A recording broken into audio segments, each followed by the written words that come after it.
So we're live, and it's the live Bundesliga watch along, and we are watching Wolfsburg versus Dortmund, and Paul is watching.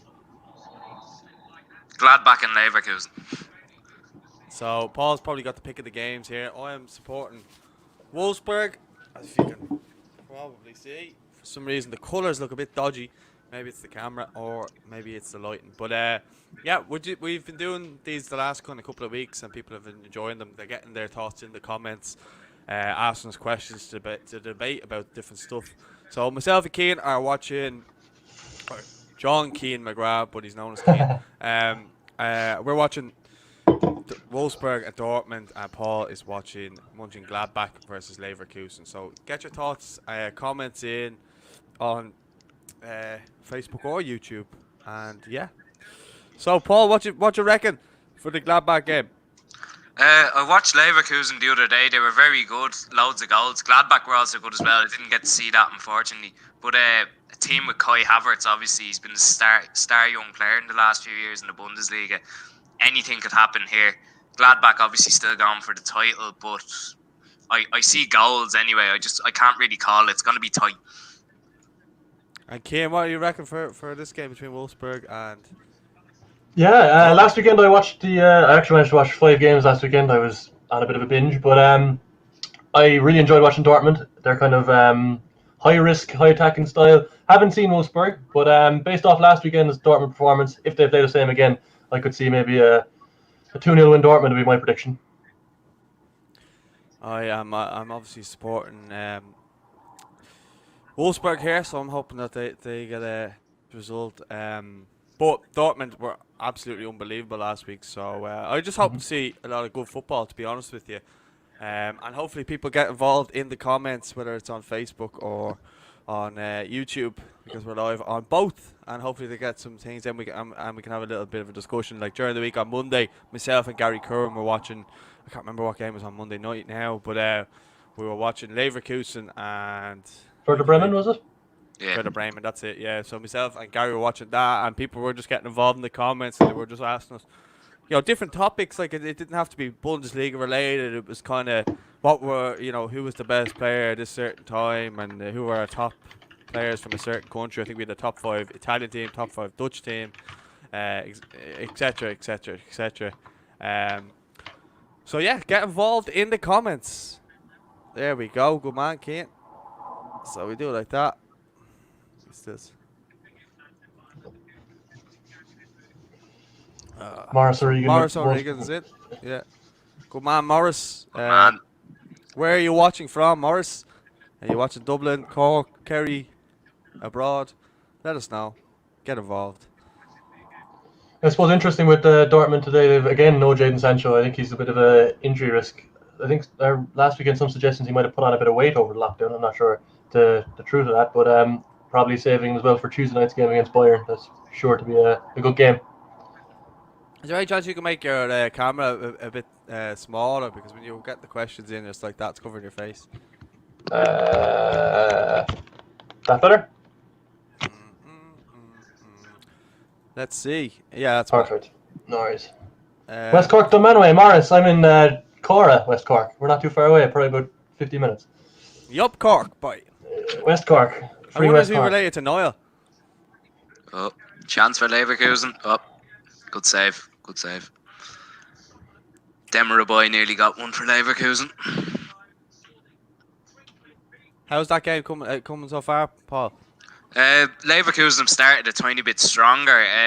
Sommer, the goalkeeper for Gladbach, was playing around in his box, nearly got caught by one of the Leverkusen strikers. But the Leverkusen have started on the front foot here, but again, still early days, only 4.5 minutes gone. You're like Chris Kamara there with that headset on your face, Unbelievable, Jeff. Oh no, I've missed it. I don't know what's happening, Jeff.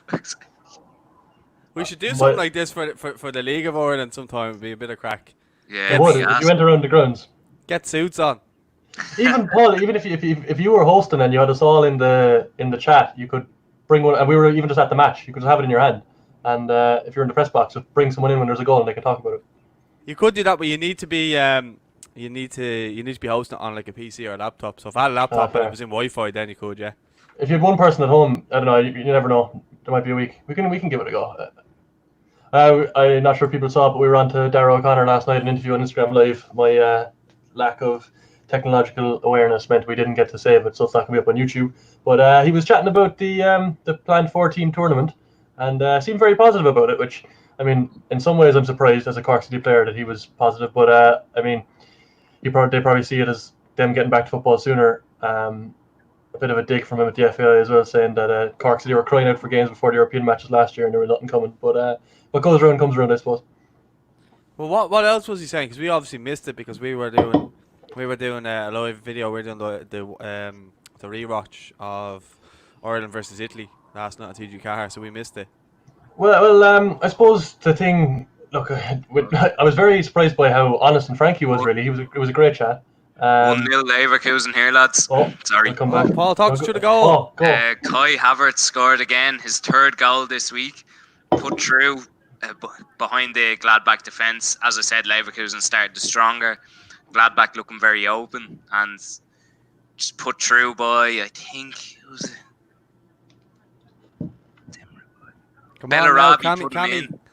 Bellarabi put him in, and then Havertz just slotted it underneath Sommer for 1-0 Leverkusen. Very good, very good. Back to Keane. Oh yeah. So yeah, he was chatting about his move to Cork City. Good chat about John Caulfield, and I suppose what sold him Cork. He was saying that he was at the FAI Cup final in 2018. It would be, and as he didn't quite say Dundalk supporter, but they're supporting his friend Georgie Kelly. And the next day he got a phone call off John Caulfield, came down to Cork, got a tour of the city with John and a tour of the facilities, and it was a really, really good chat with him. I'm very disappointed it's not stayed, but look, that's the way things go. We'll have him on again, I'm sure. But really honest and frank, talking about he had a tough time, I think, in the middle of last season with injuries and the changing of managers, and yeah, he comes across like a really, really, really good guy. Yeah, former UCD man as well. Mm-hmm.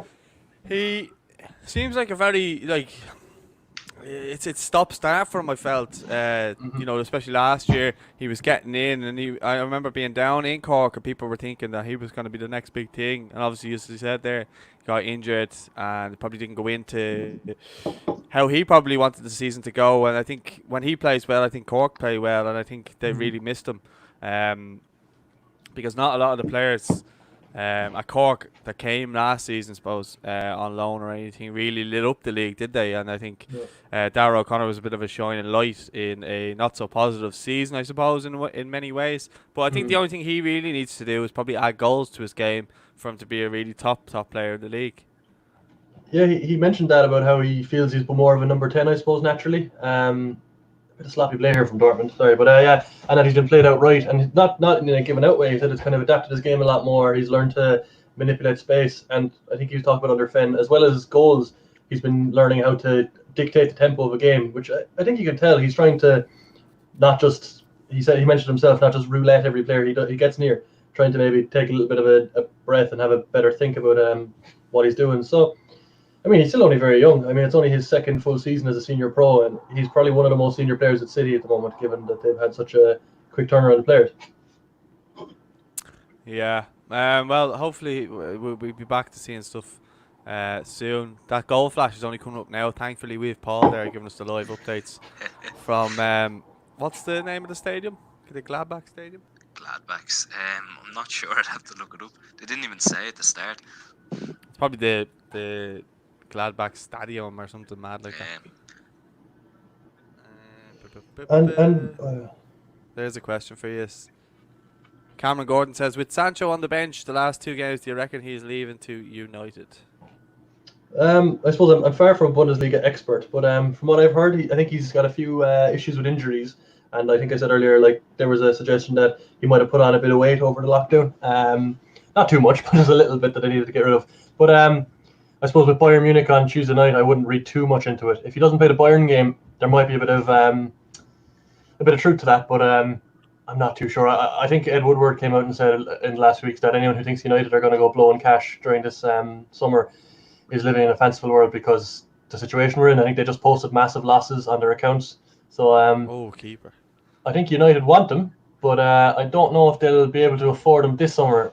Maybe a few swaps, but I wouldn't get our hopes up just yet. Same. What do you think? I completely agree. I think it's just Wouldn't be like you injuries. to agree, Paul. Same with Keane, as you said. Injuries as well. He's been out. I think United are actually all right at the minute. You've seen they got Bruno Fernandes in. That's probably exactly what they needed. They're kind of covered everywhere else, really. Maybe bar the defence, they're struggling a bit.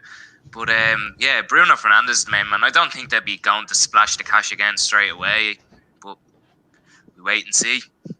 I don't really think it makes sense to get him because, like, you look around the team. I think Rashford was out through injury, wasn't he? And he'd probably be back by the time football returns now. So kind of looking around our team, they don't really need him. As you say, Fernandes came in there and he was kind of the little boost that they needed.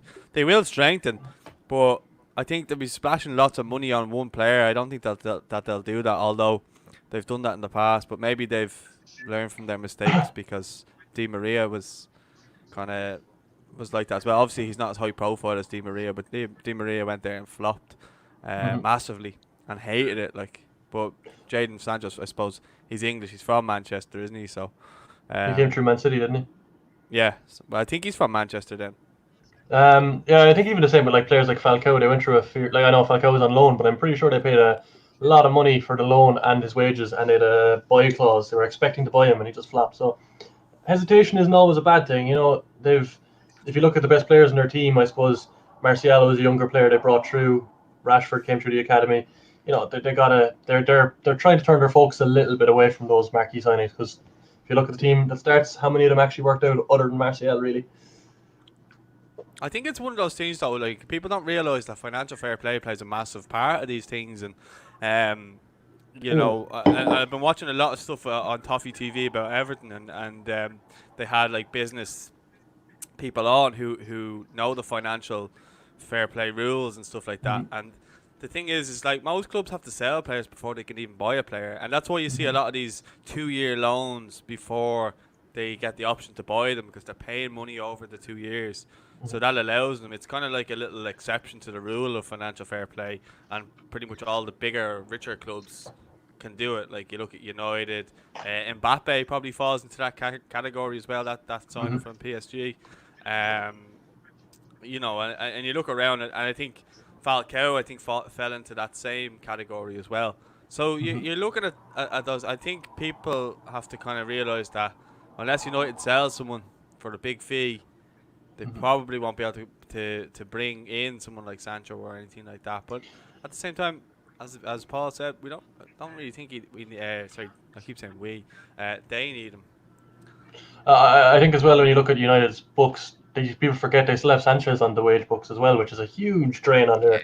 If you talk about financial fair play, what's he on? Nearly 500 grand a week. Either you got to reinvigorate him, and he's got another 2 full seasons on his contract. I think he signed 4 when he signed. So who's that? Alexis Sanchez. Yeah, but then there's Pogba as well. I mean, like, there's talk of him being sold. If they sold him, they could get people in. Yeah. He's clearly not. I'm a big fan of his. I think he's a great footballer, but I definitely don't think his head's in the right place at the moment. I think the agent's probably got something to do with that.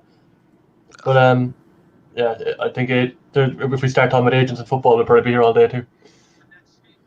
That's true. Well, who do you support, Keane? United? I was United as a kid. Really, I couldn't care less anymore, to be honest. Over the last couple of years, it's been a case of watching the Ireland players in the Premier League, to be honest. I think I realised the tables had turned when Man United drew 0-0 at West Ham, and I was more happy that Darren Randolph had kept a clean sheet than I was disappointed United dropped 2 points. So, I suppose from my childhood, I'll always be a bit kind of, if United are playing, I'll be supporting them, but I wouldn't go out of my way really to watch them as much anymore. Okay, well, the reason I asked you that was because if, say, United go into the transfer market this summer, realistically, who would you like to see United buy that would help strengthen the team? That's a realistic target that could help get them back into the top 4. I think they need a centre half. I think that's underrated how much they need a centre half, really. Like they signed, like Paul said, like Paul Tierney said, there's 2 Pauls. They signed Bruno, and that was a huge thing, was creating chances. And they were actually scoring a decent amount of goals in the first half of the season, but defensively, while their record isn't shocking, I just think they need a bit of confidence in that defence. Now, in terms of a name, I'm not too sure. You hear names thrown around the place.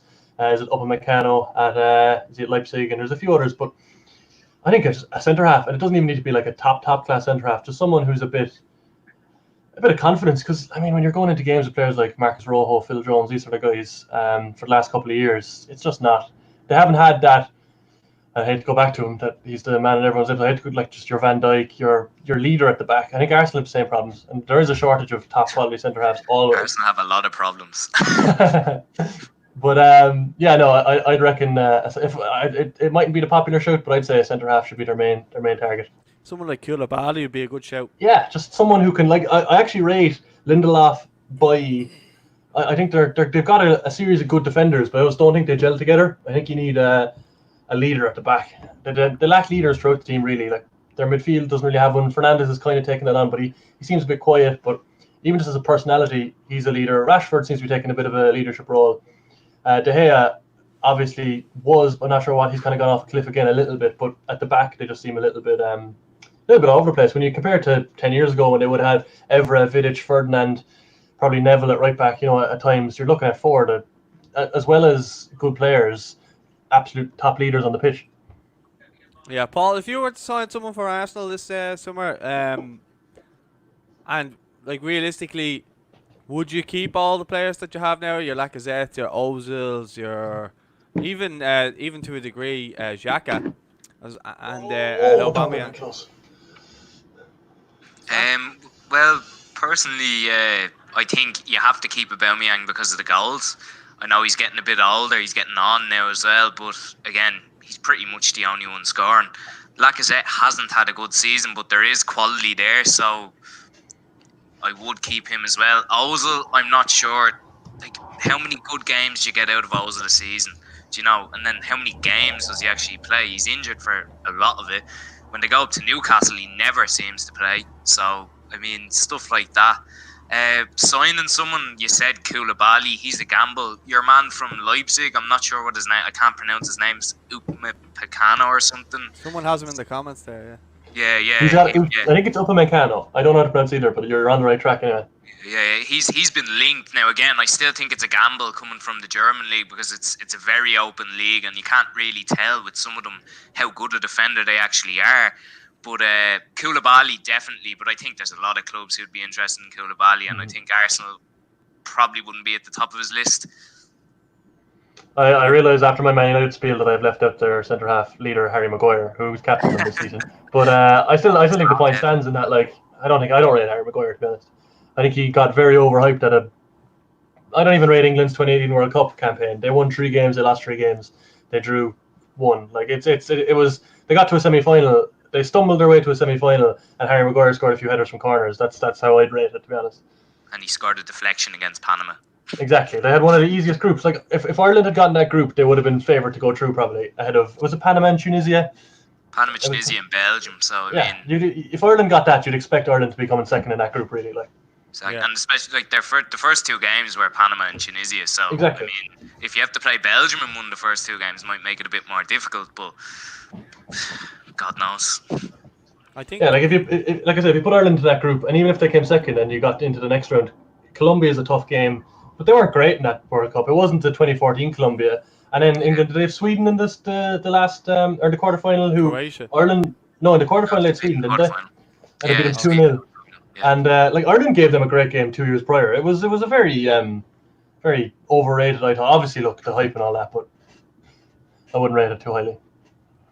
Well, I think. Because I was going to say about Everton, the fact that now we've got Ancelotti in there as well, he's a massive pull for a lot of teams, a lot of players, to come from teams and bigger teams. Like there's all these talk about James and all this type of stuff, but I wouldn't want him. Again, I want Everton to have as strong, as you say, centre half who could play alongside Yerry Mina. I'd probably sell Michael Keane because I just think he's useless. I'd sell him. I'd probably sell Pickford as well. And what was that? I'll tell you afterwards. I'm not going to say it. Okay. Well, anyway,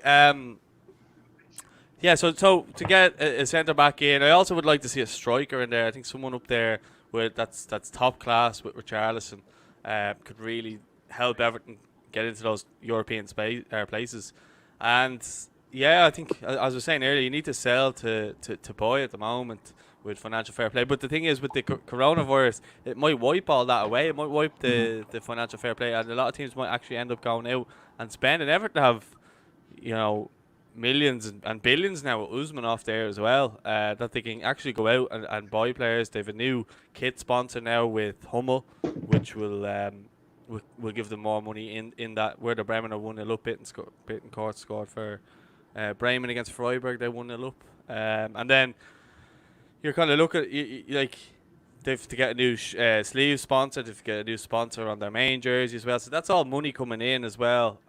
So I would like to see Everton sell Pickford and Michael Keane and get in replacements for them and a striker as well. Now, I know we said one player, but ideally that's what I'd like to see for this season, the season coming, and maybe even a strong midfielder to slot in beside Andre Gomez, because Fabian Delph and Tom Davis are just not good enough. Mm-hmm.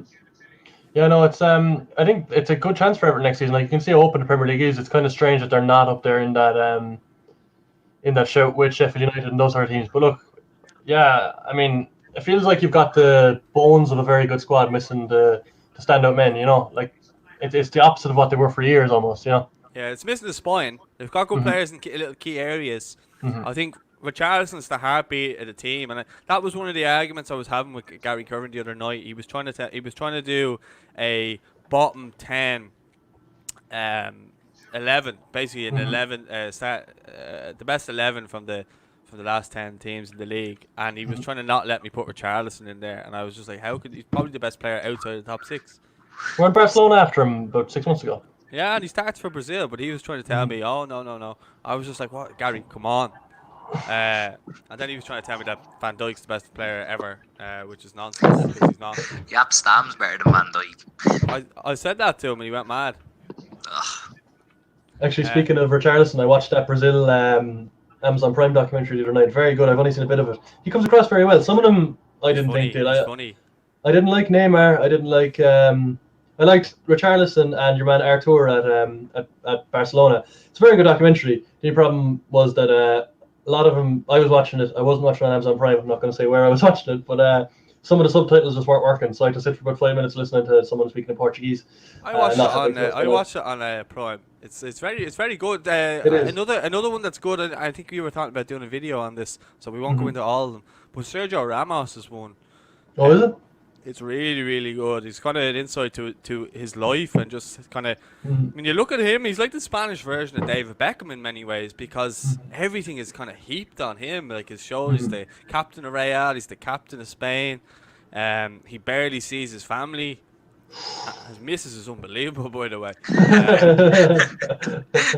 But like, it's no wonder every time he goes home, he has a new baby on the way. He has about 4 kids. He's only home every 4 months. Yeah, but it goes into talk about her though as well. Like she's a presenter, in Spain as well. She hosts like programs and stuff over there. Really high level presenter as well. So she's not just Spanish like Paul Nealon. a wag. Like, do you know what I mean? Yeah, well, I'm not a girl though.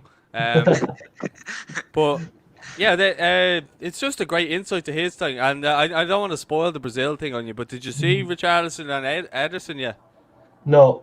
Oh, okay, I won't spoil it. It's not major, it's just funny. Have you watched the Leeds one? No, I haven't got a chance to watch that one. Leeds I want to one watch is very good too. I want to watch the Barcelona one. Andy Reid was telling me to watch it. The one, I think it's on Sky. It's Pass or something. I can't remember. The one on Pep. My father is watching one about like staying on sports, not football, but the Boston Celtics and the Lakers documentary from the 80s, or about them in the 80s. It was brilliant. The Last Dance is unreal, lads. I completed it the other day. It's excellent. There's some great sports documentaries out there, not just football, but we're watching Sunderland Till I Die as well. Oh yeah, we're watching Sunderland Till I Die as well. My father's seen it, but we're watching kind of as a family, and just finished the first season. It's brilliant. Have you not watched the second one yet? No. No. Quality. It's very Such good. a master of a club. I feel so bad for Chris Coleman. The time that your man calls him a prick and he tries to fight him, that was good. Yeah. I don't think he even retaliated, did he? He was Coleman went back and said, "Who are you calling a prick? I'm a man with 6 kids or something like that," and ran for him, and he had a bodyguard pushing him away and stuff. But no hands were thrown at him, but the two of them. Oh, it's at the went very into end of the doc, isn't it? Yeah. Coleman, he seems like a good lad, to be fair. He's Keane an honest O'Sullivan boy, like. asking what we make of Jadon Sancho. We were chatting a little bit earlier. It's probably going to be a popular topic today.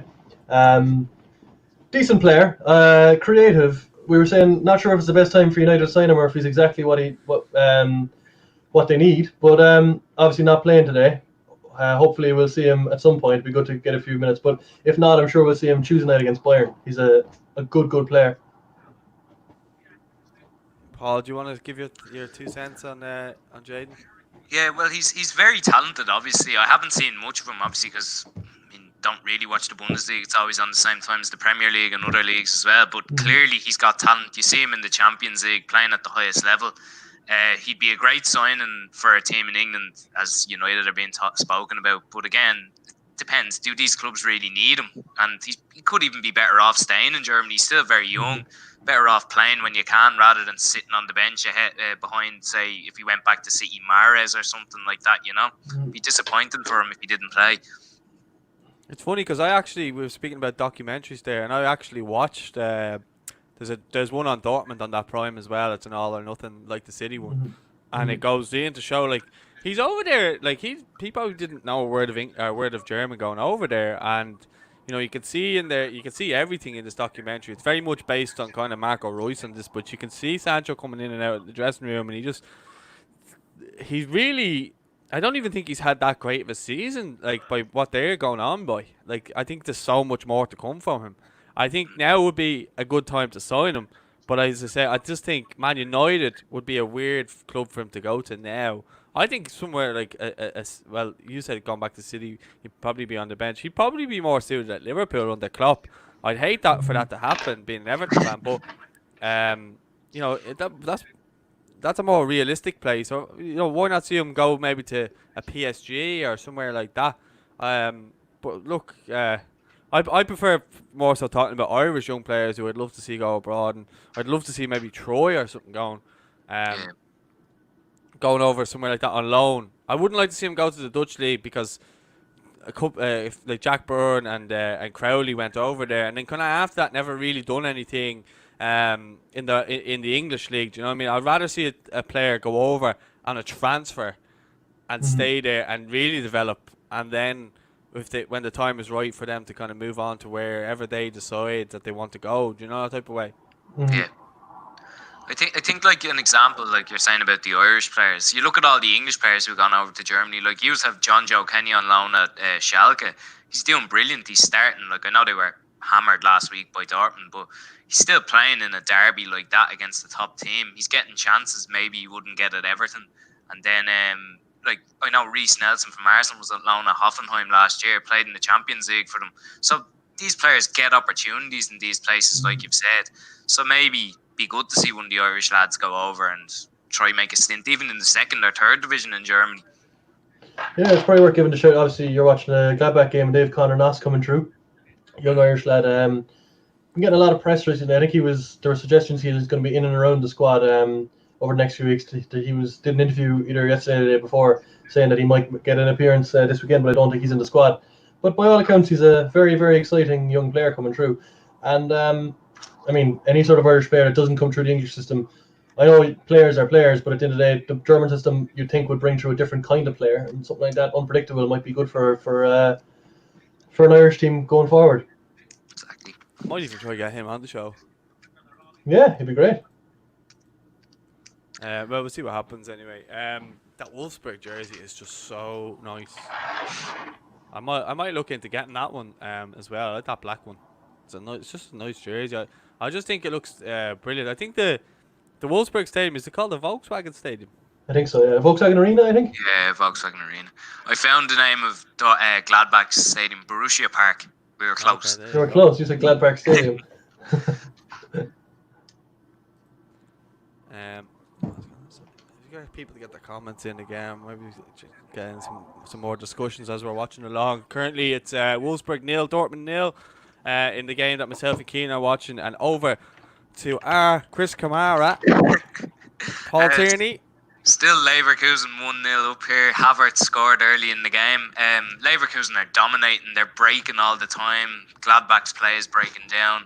And pace on the wings with Demirbay, Bellarabi and Diaby as well for Leverkusen, causing a lot of problems for Gladbach, who are ahead of Leverkusen as well. So still 1-0 here. Diaby was quality the other night for Leverkusen. He set up 2 goals. I think it was a 3, didn't he? And Havertz got 2 goals. Exactly, he's doing exactly the same thing. He's just direct, going straight at the fullback, beating them with sheer pace, and then crossing the ball straight off. It's like a young Antonio Valencia. Yeah, what a player he went on to be. He's still going, I think, over in Ecuador, isn't he? Yeah. I think he moved last summer. The most direct footballer I've ever seen in my life. Literally same thing. Down the wing, cross. That's it. I think they would, yeah, without really getting too much into it. I'd say look, if you plopped them in there, gave them the money over a couple of years, they might get up to the standard. But I just think the standard of facilities, standard of training, if you put a second league team against even Dundalk, I'd say, like in a European game, Dundalk might give them a game. But if you were to play them 100 times, I'd say you'd be maybe picking the German team every time. Just different gravy. Goal, Dortmund. I'm about a minute behind, I'd say. Am I? How long? We better tell exactly how far behind I am now. I think it's Hazard. Still no goal here. 1-0 to Dortmund. I think it's Torgan Hazard who scored. Good bit of play on the right hand side. I think it was Hakimi squared it across, and Haaland actually missed it. Now, Hakimi plays it to Hazard, who crosses it. Haaland misses it, and whoever's playing left wing there. Brent? No, he's got dark hair. We won't come up. I still not got a goal here. So I can't make out the name on the back of his shirt, you see. And I have the volume turned off. Yeah, Haaland missed a sitter, but he was just there to tuck it away. It's Guerrero, sorry. The left wing back. He got a good goal last weekend. Now, the Schalke keeper was absolutely abysmal. I've seen that goal, yeah, on the swivel, wasn't it? Yeah. Outside the Oh, here we go. Am I going to see the goal? Yes, I am. So I'm about a minute behind.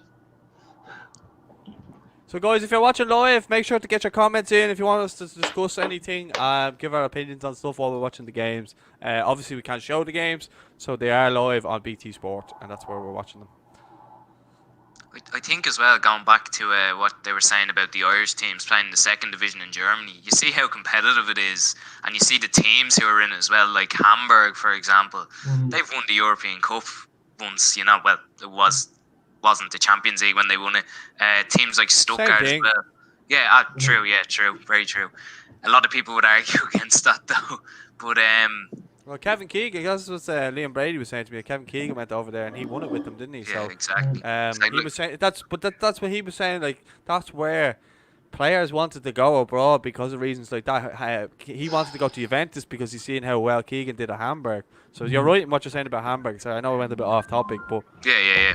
And even like as well, Stuttgart are in that league as well. They won the league 13 years ago, which it's not that long ago, 2007. So Kevin Karani. Kevin Karani, Mario Gomez. Yeah, those two are class. But like, it's just I just think it'd be even too much of a step up for some of the Irish clubs. Like Dundalk, as you said, would give them a go, but would the rest? European games would probably be their best bet. Yeah, no, I think you're just right. a bit on the goal there. Obviously, I was a bit behind watching it. This Dortmund shape is just fantastic, and it's the overload down the wings, like you said, Guerrero. He's actually the left wing back, isn't he? Or the left side of midfielder, I suppose. Like a young Leighton Baines. And it's they're just doubling up on the flanks so well. I was listening to Raphael Honigstein, who's on the BT coverage. He does the Guardian podcast, and he was just saying that Dortmund. They were saying Dortmund's wins were almost in spite of their manager, but whatever you say, the shape they're lined up with, while defensively it might be suspect at times from what I hear, it just when they get forward, it just overloads. Like you said, Hakimi, who's playing right side of midfield, to the right winger, Hazard across the goals. If Haaland misses it, it's their left wing back coming in scoring. And it was the same against Schalke last weekend, and it suits perfectly to when they go a goal up. They can sit back now. You can see they're nice and compact, and as soon as they break, they're going to have 4, 5, 6 players bursting forward together to try and get another goal. Yeah, and this is it. I know from watching the documentaries that the manager is he's a bit mad, like he's a bit nuts. Especially when results don't go their way, if they throw away a lead or whatever. But their big thing is like Marco Reus is the big dog over there, and he's always injured, unfortunately. But when he plays, he's world class. Like he is truly world class, and it's so annoying because you watch him throughout. Like you look at the Sunderland till they're dying, you see people like Jack Rodwell and Darren Gibson who are always injured, and then you look at this where you see Marco Reus and he's just in getting bad news off the doctor over and over and over and over again. And he always comes back and scores important goals. He always gets about 15 goals a season. Yeah. So I mean, sorry, Dean, you go on. No, you fire ahead. It's just even taking you up on Marco Reus there. Seeing him last year in their Klassiker against Bayern in Signal Iduna Park, and he's like, again, he'd just come back from injury, ran the show, scored twice in a 3-2 win. I think he set up the other goal as well. So I mean, as you said, he's just a brilliant player, but he's just unlucky with injuries all the time. Kim, do you want to say what you wanted to say? Yeah, it's kind of got out of my head what I was going to say, but so yeah, about the injuries. Yeah, even if when you think Sancho's not playing and Royce isn't playing, like that's unbelievable players to bring off a bench. You know, if let's say they're looking for a goal and players are tiring, and you turn to your bench and you look at Jadon Sancho and Marco Reus, and you're just like, scary to think the quality, and you might be forgiven for thinking that their best years are behind them, Dortmund, obviously, but years gone by, Lewandowski and players like that, but they've still got such a quality team, and they've got so many players still there who were there that time in the Champions League. You know, Schmelzer's still there, Piszczek's still there, Royce obviously, Götze has come back. It's a scary standard that they've got. Hummels as well. Say that again, Paul? Hummels as well, centre Oh, half. Hummels is back. That's a big one, I think, because he was really, really good for them the first time round, and I know Bayern just sniff around these players when they're anyway decent. But I mean, coming back, that would have been a huge one for them as well. It's just a step up in the back line as well. Yeah, they're just ridiculous, to be honest with you. But I think unless they start getting money in like the likes of Bayern have, they'll never really be able to put it up to Bayern for longer than maybe a season. They'll build back up and get back to where they were, like they did with Klopp, and then they get to a certain point and Bayern buy all their players. Yeah. So it's annoying because you remember how good that Dortmund side was that Klopp built, and he brought in players, and then you know they all it's like half of them let their contracts run out, and then they just signed for free for Bayern. And I just thought, like, I can see why Dortmund fans hated Götze. You know, at the end of that season, they got to the Champions League final. I think he played the Champions League final against Bayern, and he was moving to Bayern then after that game, wasn't he? I know he's back there now, but Lewandowski as well, who's I think Gary Kerr was trying to make an argument the other day that he's the best striker in the world at the moment, and it'd be hard to kind of disagree with that in many ways as a central striker, because there is obviously Ronaldo, Messi, but I don't think they're out and out kind of centre forwards as your traditional centre forwards, if you get me. And I think the only one who kind of fits into that mould as a traditional centre forward is Lewandowski at Bayern, and obviously with Poland, but he scores all types of centre forward goal, whereas I think Benzema, for years he kind of lived in Ronaldo's shadow at Real Madrid, where he was very good but never really got the recognition and never was really allowed to get the goals, because he was most of the time he kind of changed his game to set up the likes of Ronaldo or Bale or whatever, whereas I think now maybe he's a bit more of a focal point than he was back then. He's probably one of the most important players Madrid have at the minute. Even last year, they had a terrible season last year, but he still got over 20 goals, and it just shows how good he is and how good he can be when he's the main man. Yeah, he's a top quality player. I mean, like you said, he was always overshadowed. I mean, he was never that big signing. He joined for a large fee, but around even the Kaká around him, Ronaldo, Bale coming in, James Rodriguez, but throughout all these players, he's the only one left. You know, well, Bale will be there, but you know, the only one still going, still playing at such a high level, and still scoring goals. You know, that's really the main thing with him. He's a top quality player getting on. I think he'll be one of those players that we'll look back on in 5 years and go, oh my God, look at his goal scoring record at such a consistent level, and the trophies he's won. He's he doesn't get into the conversation for the best striker in the world, and I understand why. But you got to look at the hard numbers and say maybe he was.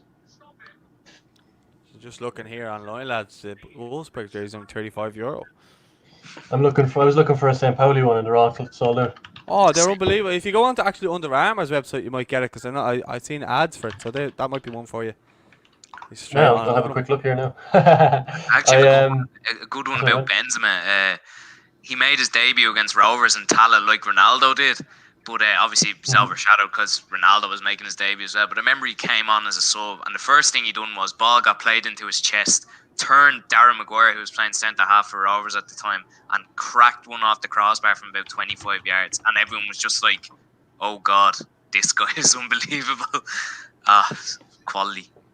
Actually, speaking of that Real Madrid game, a buddy of mine went up to it, and now this is a fella who wouldn't have really any sort of an interest in football, and he actually got Ronaldo's match-worn jersey signed from the Rovers game somehow, has it at home, and he put it in a box, and it got moth-eaten. There's like holes in it and stuff.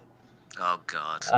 But he has not that he doesn't really have any mass in it. He didn't realize that it was his debut. He was brought up by his father, and whatever way it conspired, and his father wouldn't have been a mass, just one of those ones that not the wrong person ended up with the jersey, because but it just happened. It just happened to be Ronaldo probably lobbed it out to him. He picked it up and went class, signed at Everton from Ronaldo on his Real Madrid debut. I can only imagine what it's worth to the right fan. Ronaldo was wearing 9 then, because Raul was still there. He had 7, and obviously you're not going to get it off Raul, but. Yeah, he was. I remember that was when I was probably at my peak of a United fan. I remember being fuming he was gone. Oh, it was inevitable. Yeah, but he was ridiculous in the Premier League. There was one season where he was just doing things for fun. The back heels against Aston Villa and stuff. It's just and the free kick obviously against Portsmouth, and he was just absolutely bossing that league. Unreal. Even heard Gary Neville talking about it. Like he wasn't talking well about Tevez and that. But he said about Tevez, Rooney and Ronaldo was probably the best at that time. They were just unbelievable together. They were just like 3 bulldogs going at each other all the time, like unbelievable. Yeah. It's they were that and it's such a weird one. You have a lot of front threes that people say, they don't work well together, and on paper you don't really see how Ronaldo, Tevez and Rooney would have worked so well together, but it just did. Ronaldo was kind of a left winger, I suppose. Rooney is probably playing off a striker or as the striker as he went on, and Tevez is pressing forward, but it just worked, kind of inexplicably worked. They were unreal. They were. Yeah, it was that United team was just something else. That jersey, €66 with personalization with badges and everything. I might get it later. Yeah, it's there's the Bundesliga. There's a lot of class ones. I like the Union Berlin one as well, the red. Yeah. They seem like a really likeable club for some reason. They're owned by the fans and all this. Like, they're just a very likeable club. 100%. Not playing too well at the minute though. 2 defeats out of 2, 6 goals conceded. Yeah, they were unlucky against Bayern. It's gonna be a tough game always, but they gave it to them. They gave them a good game. Like I said, they were very physical, but they just didn't have the legs, and they didn't have the quality to really put it up any sort of a challenge onto Bayern that lasted. Yeah. Sure, against Bayern, they're always up against. I'm an Arsenal fan. I've seen it. How many years in a row I've seen that? You probably liked the Spurs, the beating they gave Spurs. So sure. Look, we always enjoy Spurs getting beaten. I think most people do, to be honest. Serge Gnabry, mixing it up, stirring it up. Didn't Tony Pulis say he wasn't good enough to play for West Brom? He's just about to say it. Yeah, Havertz, after hitting the bar, came back to the Emery boy and cleared off the line by Mönchengladbach centre half. Unbelievable miss from Leverkusen. Should have scored twice. Over to you, Charlie Nicholas. Me? Oh God. It's a good game here, Dortmund. Wolfsburg are giving them a good physical contest, I suppose. But Dortmund, I'm thinking if they can turn it up a gear, and Dortmund will have to try and put it to bed in the second half. Come on, the Wolfsburg.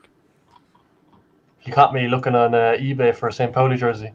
For some reason, the color of this is just it's not showing the actual proper color. I don't know where it's the graininess of the webcam or something. But this jersey is lovely. It's got Naldo on the back, 25. Good player he was, centre back. Used to Is that love the one it. you? Sorry, go on. Used to love a left-footed strike from distance. Great player he was. It's a real ultimate team centre half there, Naldo. Yeah. Is that the jersey you got from the? It was like a lucky bag sort of thing, wasn't it? It was like a random jersey, was it? No, Paul from Football Kitbox sent it over to me. He sends me jerseys from time to time.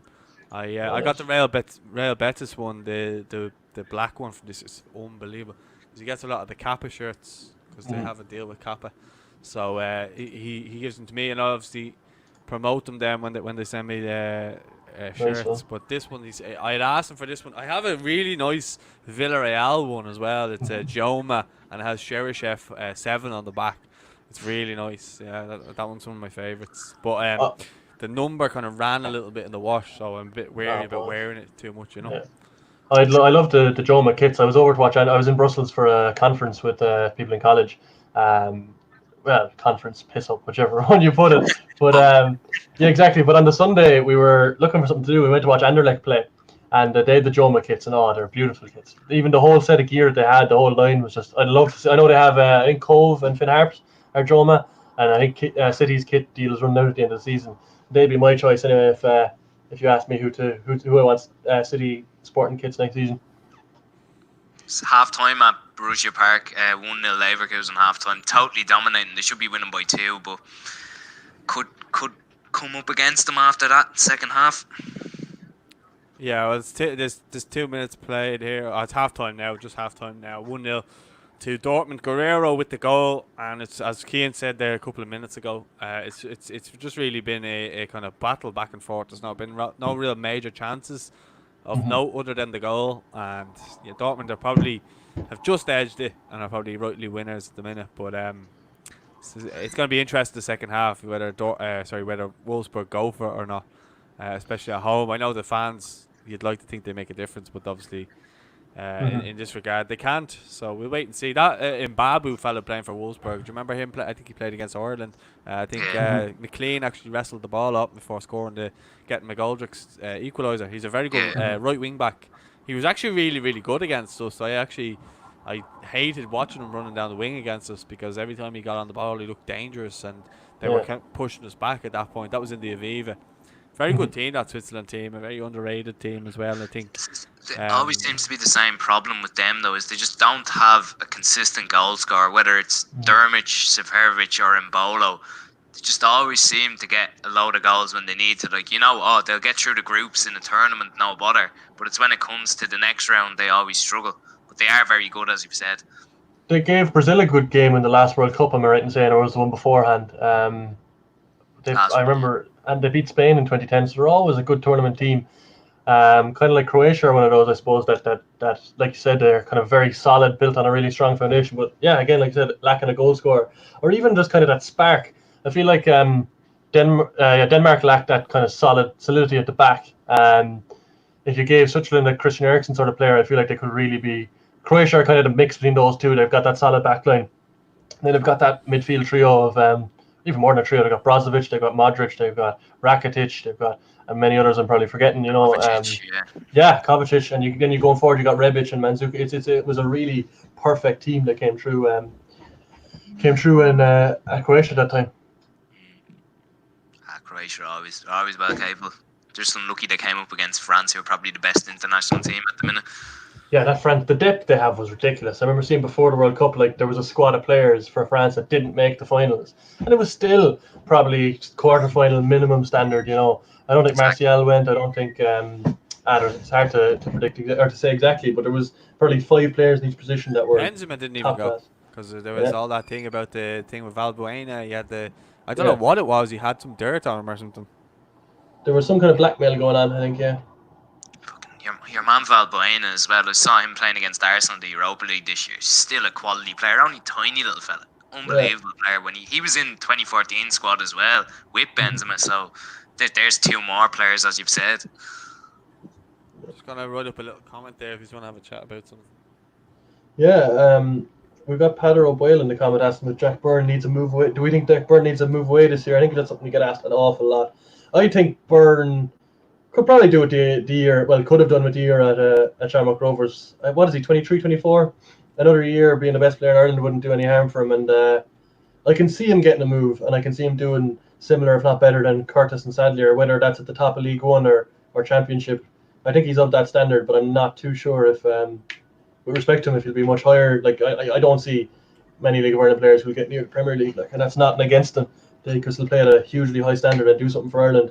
To get that top place in the Irish national team, I'd say he needs. I'd say that he needs to move to at least be similar to Sadlier and Curtis and get into that conversation. Yeah, I agree. League One, League Two, probably the best he's gonna get. I think at the minute he's better off staying at Rovers. You think about it, they won the cup, they're on the up. Playing in Europe, like, I mean, imagine someone like Hull came in, like, he's gone playing for Hull mid-table championship, like, which is more enjoyable, really, playing for Rovers in your home city, playing in Europe in the summer, doing well in Europe as well, winning cups, winning trophies, or playing mid-table in championship. I know what I'd go for. Especially when you built the team around him. I mean, you saw it against in the game where City lost 6-0.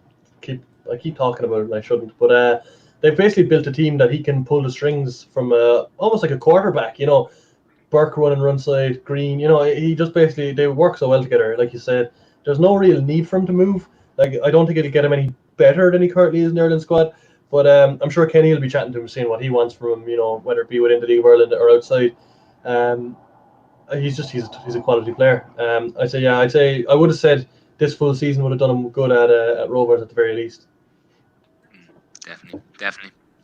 Yeah, I think it is the thing though. I think if he realistically wants to get to be an absolute Ireland regular, which he is well capable of, I think he needs to move to a league that has all full-time teams in it, and they're all competing against one another. Whereas, and I'm not saying that in any, like, you look at last season, like UCD were not fit to be in the league after the second half of the season.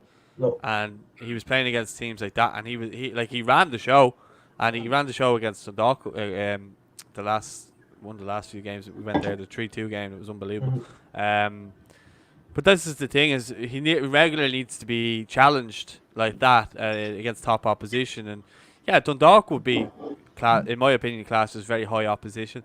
But I think on a week-to-week basis, I think he needs to be playing in a different league to be more noticed more.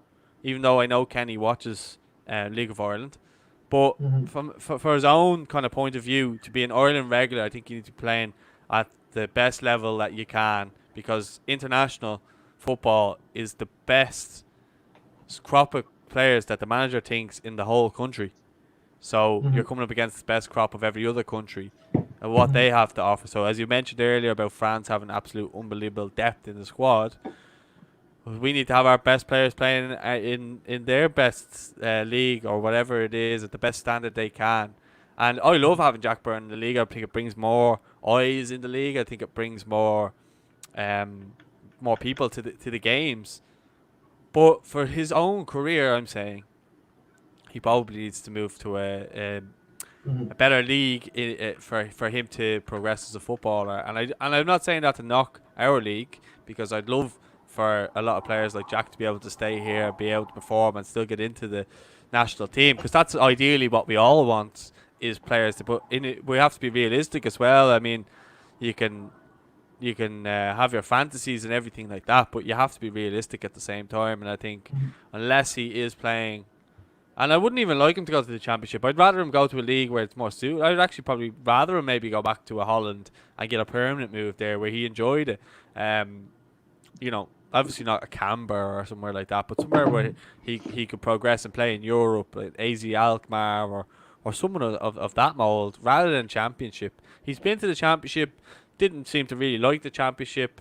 The problem with the Championship as well is that managers come in all the time and they're gone fairly quickly. If they don't get a few results after about 10, 15 games, majority of them are gone. And one of those managers could be one that, say, signs them or whatever. Look at Graham Burke, for example. went over, scored a couple of goals, and then never really heard from him again in at Preston. And then came back home, and he's thriving again under Stephen Bradley. But I think that's testament as well to Stephen Bradley, because he seems to know how to get the best out of these players, and he really kind of nurtures them. But at the same time, Rovers have an unbelievable midfield as well. Best midfield in the league by a mile. And that's not taken away from Dundalk's midfield, but strength and depth. You've Gary O'Neill, Greg Bolger. You've even got Brandon Kavanagh, who's kind of like more of a reserve, but a really good player to come off the bench. Then you've Aaron McAniff. Dylan Watts and Jack. So he is playing with quality at the same time, and obviously they get players in all the time, Rovers do. And so I remember Jonathan Afolabi was training with them, Damien Duff was playing with them and training, Robbie Keane was training with them. So they get big players in. McPhail obviously has a big pull for them. Do you know what I mean? I think Rovers have really recruited really well this season, especially. I think they were on course to have a really good season with Dundalk, and I was hoping it was going to be kind of head-to-head season. And he seems to really be enjoying his football. I know I'm going on a bit of a tangent here about him, but moral of the story, I think if he wants to progress as an international class midfielder for a long time, for like Wes kind of did, I think he needs to move back over to the UK, like Wes did. Like Wes went over, didn't like it, came home, played for Shells for numerous years, went to Scotland, and then to England, and then started making his name at Norwich after Blackpool. So and it didn't probably get a game till he was about 31. But I think Jack has all the quality. Everybody says it. Like, he sees things ahead of time. Keith Fahey absolutely adores him, and we all know how good Keith Fahey was. And Keith Fahey just says like he could be anything he wants to be. So, and you hear so many people really like him as a player. So it's kind of hard not to see. We all know he's got the talent, but it's whether he's regularly being challenged. And I think if he was being regularly challenged, I think he'd thrive more as well. Yeah, I'd agree with you there. I think as well, I was very annoyed because you mentioned Dan Crowley earlier in the stream. He's gone to Birmingham now, obviously he played in Holland. And Mick McCarthy saying that he wasn't going to go over to the Dutch Cup final to watch an Irish player playing. I think that won't happen with Kenny. He did go over though, in the end. There was something okay. Whatever happened, he went over and he didn't play the cup final. That was it. Okay. Get picked. But still, I think Crowley. I think that won't happen with Kenny. You know, I think players can take that kind of risk. They won't have to go to the UK. Like Mick McCarthy was there. Whelan. Yeah, Mick McCarthy was there on weekends doing BT Sport for FA Cups and stuff. And look, that's fine, but it's not really his job either. You know, I can't see that happening with Stephen Kenny, which isn't a knock to Mick. I just think it'll be a different style where Kenny will want to be going to see players. He won't. I just think the attitude will be different, and it'll be good for players like Conor McCarthy, even playing in Scotland. He came into a St Mirren team, and obviously, look, we're not going to give him the whole credit, but there was a quick turnaround for St Mirren, and McCarthy was part of it at the back. And you think those opportunities will probably come to a lot more players. You know, that they won't feel, okay, I have to make this move that Saturday made to League One, maybe get up to the Championship. And you know, there'll be a few other alternatives for Kenny to watch players. You know. Yeah, no, I agree with you. And I think, you know, I don't think he'll be as worried as Mick was. Mick was afraid to say things, I think, out in the media, because he'd be afraid of someone coming and saying something, because the media were so negative towards the football. I don't think I think the fans were more positive towards Mick more so than O'Neill, because O'Neill's tenure just ended so badly. But he didn't have an overall bad tenure. I mean, if you look back at the players, I think in many ways O'Neill was blessed as well with you know, you look at some of the players that he was given, the leaders he had, Walters, O'Shea, Keane. Although maybe they might have been coming towards the end of time, they were still very, very effective. Walters got us pretty much into the Euros single-handedly with them 2 goals in the Aviva. He also had Shane Long and stuff like that. Whereas towards the end of Martin O'Neill's reign, they were all fizzling out. But Mick didn't have any of them.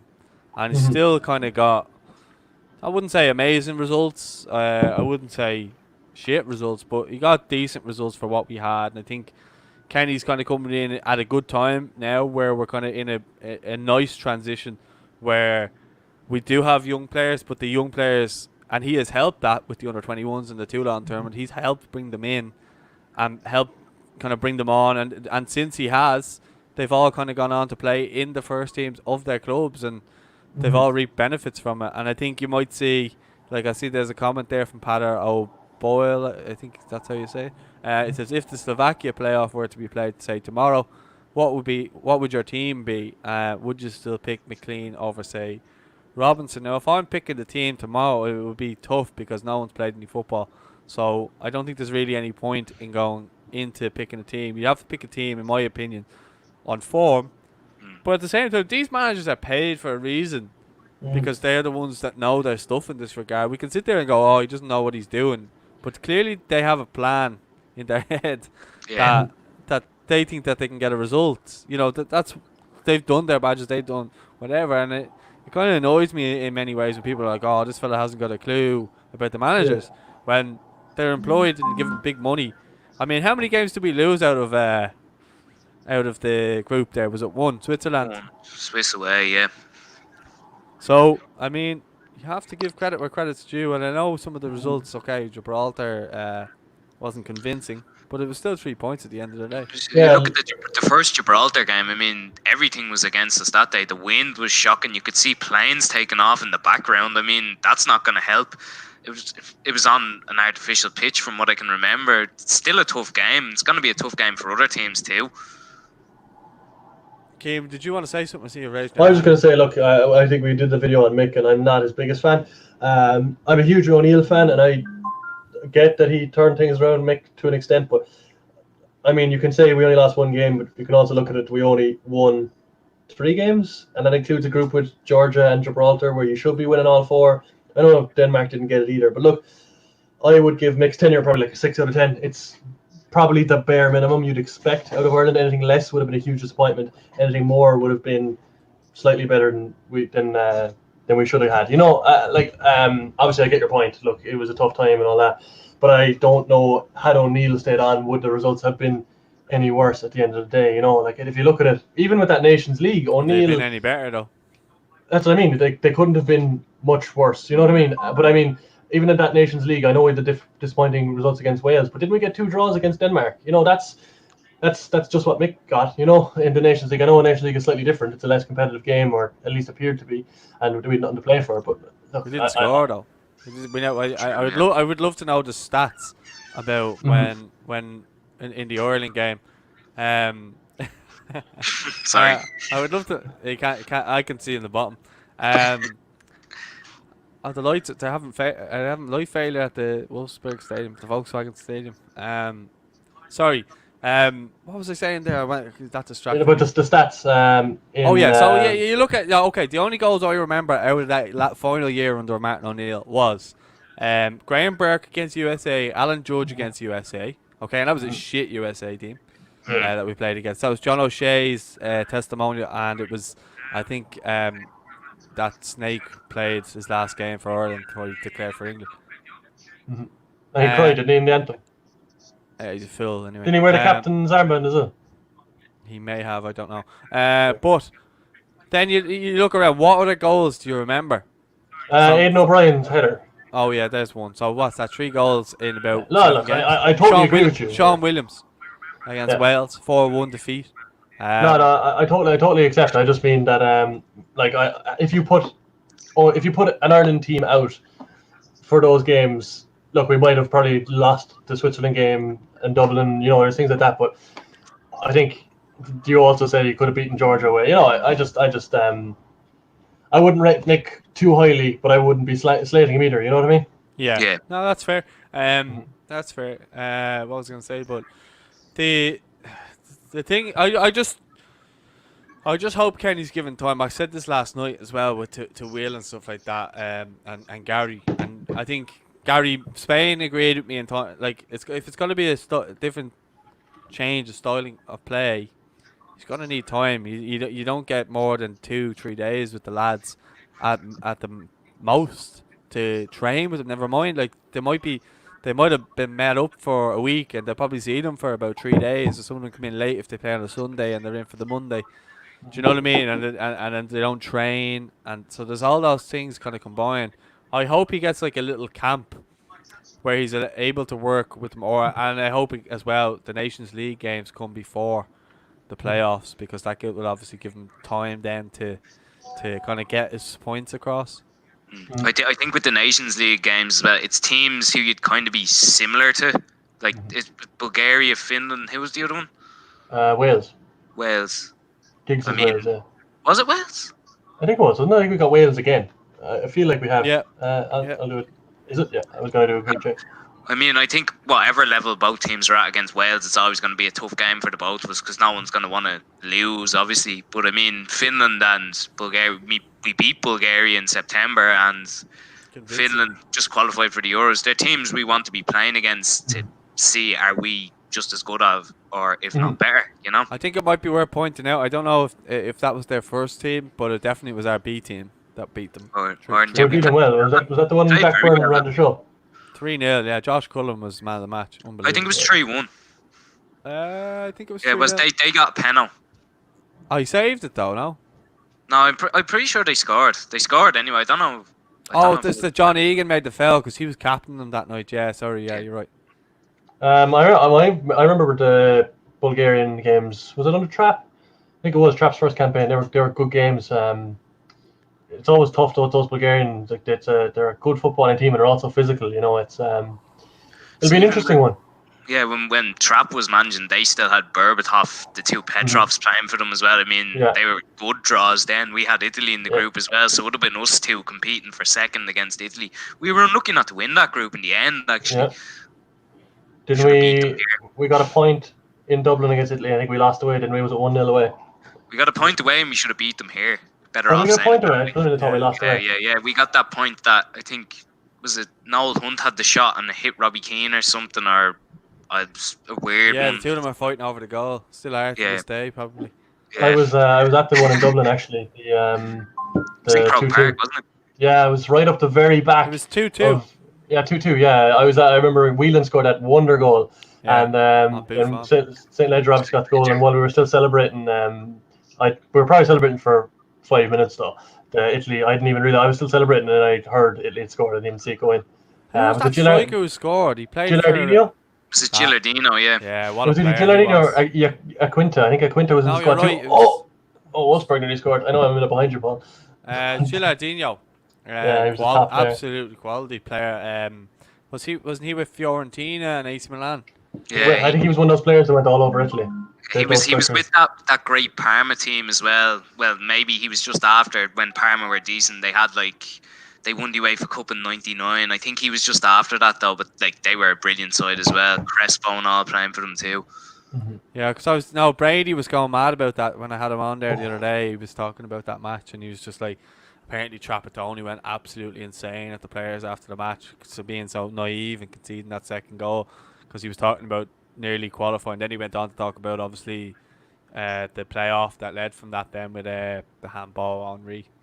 Yeah, I actually forgot he was part of the coaches. It was in my head, but you forget obviously such a great player, such a great pundit, but he was also such a great part of that coaching team. He's clearly a really, really intelligent football guy. I was saying to you in the group chat a few days ago about how I'm not a big fan of Giles, Brady and Dunphy on the telly, but it's pretty much only because I'm not a big fan of Dunphy, and at most of the time wasn't a big fan of Giles either. But Brady's always really, really, I suppose fair is the best way to put it. He doesn't just kind of shout a point. He makes a point, he explains it, and he's good. I always really, really liked him.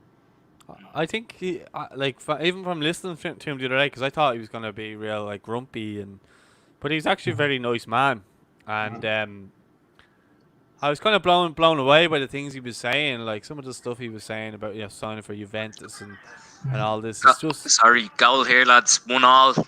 Marcus Thuram, equaliser for Mönchengladbach. Over to you, Jeff. Thuram's son. Is he? I was just about to Google Thuram's son. I was about to check, was he? What nationality is he? Not sure. I'm not sure. I'd say he's French. He is playing for Italian. It says he's born in Parma. Yeah, well, Thuram played for Parma, yeah. He's played for France underage. He's played as far as under 21 for France underage, and born in Parma, Italy. Right. It was a lovely finish. Alassane Plie put him through, just buried it in the far bottom corner. No chance for the keeper. Thanks for that, Cammy. No problem, lads. But yeah, like, back to Brady. He was going on about that. He was just saying he was actually kind of reiterating what Owen Ham was saying the other night, like how through the 80s and 90s, how much referees absolutely, like, we would have qualified for a few tournaments had FIFA not been so corrupt, and referees were getting paid for.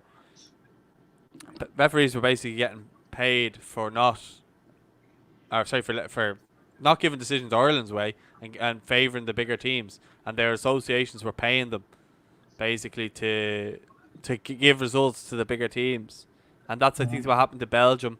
We played Belgium in a game, I think it was 82 or 86, and I think it was the final game, and the ref basically gave all the decisions, and apparently Owen Ham went up to him at the end of the game, started calling him a cheat and stuff like that, and it came out afterwards that he was paid off.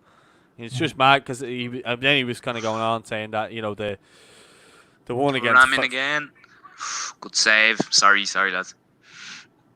Good save. You might as well talk us through it there. Yeah, ball put over the top from Mönchengladbach. Thuram outpaces the Leverkusen centre half. Gets through. Something else happened there. Puts through. Keeper makes a good save, low and hard, but probably should have scored, really, to be honest. There's not much going on in the Dortmund Wolfsburg game, but I'm just the pace has kind of slowed down a little bit, but that'll suit Dortmund, I suppose, to an extent.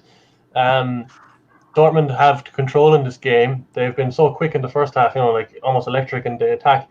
It's almost like they patiently build up from the back, and then like a cat chasing a mouse, just hunts it down. Oh, go on. Sorry, penalty Leverkusen. They've just gone up the other end of the pitch, and Bellarabi was put in, and then he was when he was taking a shot, I think it was Elvedi took him down, and it's penalty to Leverkusen now unless the VAR overrules it.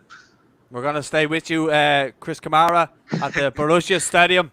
I think it's a bit dodgy. It doesn't look like he's fouled at all. It looks like he kicks the defender himself. They're probably going to look at VAR for it, I'd say. It's going to take about 20 minutes now. Well, you keep us updated there where we click on. There's been a dirty tackle here from Hakimi. The players are holding hands, which is kind of weird. I actually noticed earlier in the Hertha Berlin highlights, one of the players after the goal, he was telling the players stay back for the social distancing, and one of the lads just jumped on him, and the camera cuts away straight away, so there's no, they weren't showing it. But just back to Brady, actually at the Italy game where the 2-2 draw, my father got in there early. We hadn't gone up before because we're from West Cork. It's a long trip, but we were going up flat match. First Ireland game, yeah. That was a good one to go to. Yeah, but despite the result. Before the 2-2 against Italy, they were the world champions at the time, weren't they? It was still a good, we were expecting to get hockey to an extent. Cameron and Perlo were unbelievable that day. But actually, before the game, we got there so early looking for autographs, and my father called over Liam Brady. They were talking to Lippi and Trapattoni and Tardelli. They were all chatting, and Brady was standing there, and he walks over, and he didn't really. I suppose he might have thought it was someone who he knew. My father was roaring, "Liam, Liam, Liam" at him, and he came over. He was brilliant, chatting away, asking about football, signing autographs. He was brilliant, a lovely fella, and getting signatures off lads in the tunnel. And you mentioned Pirlo there. I remember distinctly Pirlo and Buffon walking into the tunnel and calling over Pirlo to get the program signed. Obviously, look, it wasn't great. Getting an Italian player to sign it at an Ireland game, but it was Pirlo. That would have been unbelievable. I know, it would have been amazing. But Pirlo was walking over, and I think it was Noel Hunt ran up and grabbed the program and signed it, and Pirlo went straight down the tunnel instead of keeping coming over. So that was we had a bit of a run-in with Stephen Hunt that night as well. Don't want to fuck off. Sorry for the language on the stream, but going down the tunnel. But it's not. Sean St. Ledger was deadly. Shea Given deadly. Noel Hunt was lovely, to be fair to him. But it kind of, I suppose, as a young kid, really showed they're like dead on. I suppose you take it for granted. Sorry, lads. They've decided it's a penalty here. Kai Havertz is stepping up. I think it's a bit dodgy, but they've given the penalty here. Kai Havertz going to step up. Looks like he's still talking to the VAR, to be honest, the ref. But yeah, Havertz going to step up now. We're going to stay with you for the penalty, Paul. And there's a free kick right now from the Volkswagen Stadion for Wolfsburg. Havertz just squeezed it in. Keeper nearly saved it, but just squeezes in the far left corner. 2-1 Leverkusen here. 2-1 Leverkusen. Thanks for that, Chris Kamara. The game's really opening up here. I think Dortmund seem to be sitting off them a little bit. I can understand why, like fitness levels and all that. You gotta kind of manage the game. But it's a tough one. It's hard to see. Wolfsburg are starting to get into the game more, but like I said, it might suit Dortmund with this explosive attack. Players like Sancho on the bench to come on and pick them off late on. But they were so impressive in the first half, and Wolfsburg were starting to come into the game. It'll be interesting. I'd say the next 15 minutes will be the most important. That was a horrendous free kick from, I think it was Max Arnold. Just straight at the wall. So if you get a free kick that looks like it's important in a couple of minutes, it's not. No, I can see it here in front of me. I think it was the same last week. Schalke in the second half, like Schalke were not great in that game. I can't remember exactly when it was in the game, but Schalke starting to kind of come into the game last week, and Dortmund just picked them off on the break. It'll be interesting to see if something similar happens here, but they've got such a rapid attack. Players just popping up. Haaland, you've got Brandt, you've got, it'll be, especially if you, like you said, if you can bring on, I don't know, is Rice fit? Is he on the bench? But like I said, Sancho, they just got an array of top quality attacking players. The goal flash coming up there, but thankfully we've got Chris Kamara updating us over here with the Mönchengladbach game. No, but it is, it's Dortmund's, like, you can see, but once they're counter attacking, they're unbelievable because they win the ball back in numbers, and then boom, there's like 4 of them on the counter, and they're just so fast. I think that showed against Schalke last week, just how quick they are. They win the ball back in midfield, and then they just get bodies up immediately. Hazard, Guerrero. This is dumb to watch. What's that? No, sorry, I was just talking to my dad. Should get him on there. Tell him you are Chris Kamara 2.0. No, but like, even the players that were mentioned there, they don't even have like Brandt playing. They don't even have Sancho, Royce playing, and even the players that they do have are still unbelievable. And the football they're playing right now is absolutely quality. They're just knocking it about here and there. Unlucky there with that pass. They were very good in both legs against PSG. Like, I'm a very what's the opposite of a fan of PSG. It would be probably one of my least favorite teams.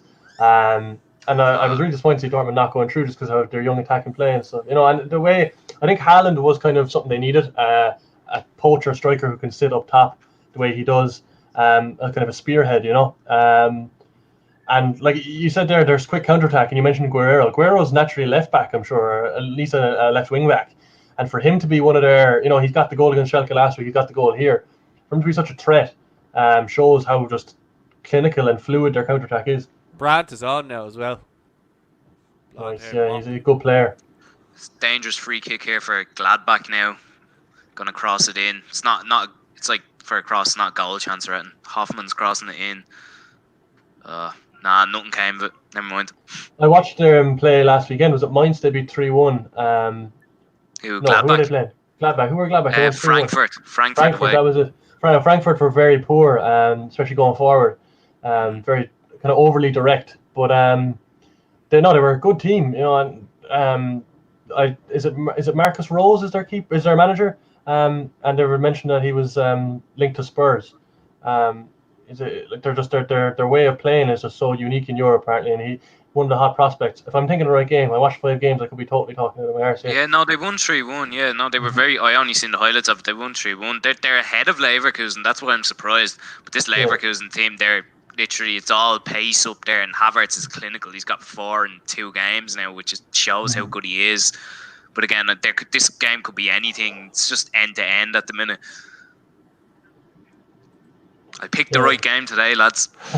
Yeah, he certainly did. This Dortmund game isn't that good. Obviously, I forgot to mention some other players that Dortmund have. Thomas Delaney, who they signed from Copenhagen. I'm sure if you dig deep into his roots, he's got some Irish in him somewhere. I think he does. I heard something about him. I'm not 100% sure, but I definitely did. Sure, the name says it all, to be honest. I think it's funny, isn't it, though, that people are like, oh, he's got a bit of Irish, so he has to play for Ireland. Well, he's probably like, well, no, I grew up in Denmark, so I want to play for Denmark. Exactly. He's a top player though. I remember him in the Denmark games. Like he's just really, really cool and casual on the ball. He's a great player. One of those dictating the tempo, like I mentioned earlier. He's just a top player. I've had to switch streams. My stream stopped working there. You're not missing much anyway. Emre Can, I think he's playing centre back now as well. Yeah, the Dortmund system's so interesting because they never really get outnumbered the way they attack. You know, it's almost like packs of 5 go forward. You know, you've got the front 3 and the 2 wing backs going up. Hakimi's was very dangerous in the first half. Guerrero obviously getting the goal. But then you still, you know, you think, oh, they're attacking in such a large numbers, and you look backwards, and they've still got 5 players back. Oh, you know, 2 centre fielders, strike! 2 centre fielders and 3 centre halves. They're great. Stefan with a volley from the edge of the box, but the keeper makes a great save. He punches it away, or he slaps it away. Probably looked better from the camera angle. It's kind of the replay shows straight at him. Jordan Flowers' goal earlier in the season. No, it's nowhere near that level of quality. What a goal! No, I'm saying it looks better because of the angle. Oh yeah. Did you ever see that? Like, because I actually seen it from the angle where I was sitting, and it doesn't look as good as it did. No. Manis gets a good hand to it, doesn't he? Yeah, but it's very powerful. He's still caught. Like the technique is still sensational. Like, but I remember looking from where I was sitting, and it didn't look as good as obviously the camera angle made it look, as you mentioned there. And then someone put up, I think someone was recording it from like maybe a phone or something, and it just didn't look good at all. Well, it looked good, but it didn't look, like a 10 out of 10 goal like it did on the RTE cameras. It was the technique to get his leg up into the air that high. And did he meet it on the half volley or on the volley? I can't quite remember. Volley, yeah, you know what I mean? Like it was just such unbelievable technique. Now, Richie Bell scored a similar goal for Dundalk. A couple of seasons ago. I was watching some of his highlights after I did the interview with him, and he scored one where he did the same thing with his hip as well, which was quality. Like, you gonna say? I've got a text here off my father informing me that Delaney's Irish American. It's beyond his grandparents. It's okay. Thanks ancestry. for that. What's your dad's name again? Donal. Donal, yeah. He's watching along, as far as I'm aware. Go on, Donal. I don't really see the. Again, this comes down to form, and it comes down to where do you play? Where are you looking to play them, Padder? Like, are you looking for strikers? Are you looking to play them wide? Because realistically, the two of them aren't really in form. No, Connolly. I think he had problems with his knees, wasn't it, or was it one of his muscles? He was in and out. Was it? Yeah. Ankle, I think. I think he's been back training now. He was saying to me, he'll be back training. I have to say the one thing with the Irish young fellas, like you mentioned Rice earlier, he who must not be named. But the one thing compared to him with the Irish young lads now is they're so much. Maybe they've been advised to be, but they seem really good skins as well. You know, like Aaron Connolly, Ida. They all seem like the right attitude. You know, I'm not saying Declan Rice came across the opposite, but you didn't see it as much. And maybe it's because of my involvement with Fan TV, and but you know, Connolly, these young lads coming through seem to have a really good head on their shoulders as well, and that's probably informed by Kenny as well, and the system now coming through compared to what would have been for a few years, where maybe it's just that you wouldn't have seen it. You know, you wouldn't have seen these young players as much. They would have been maybe protected is the right word, but it's the wrong word. I mean, I think they're all good mates like now, which I think if you ask any of them, they all love getting together and playing together. Leo Connor says it. You know, he just loves meeting up with the Ireland team. Kenny made it that way, whereas you knew going into the Ireland setup you were buzzing.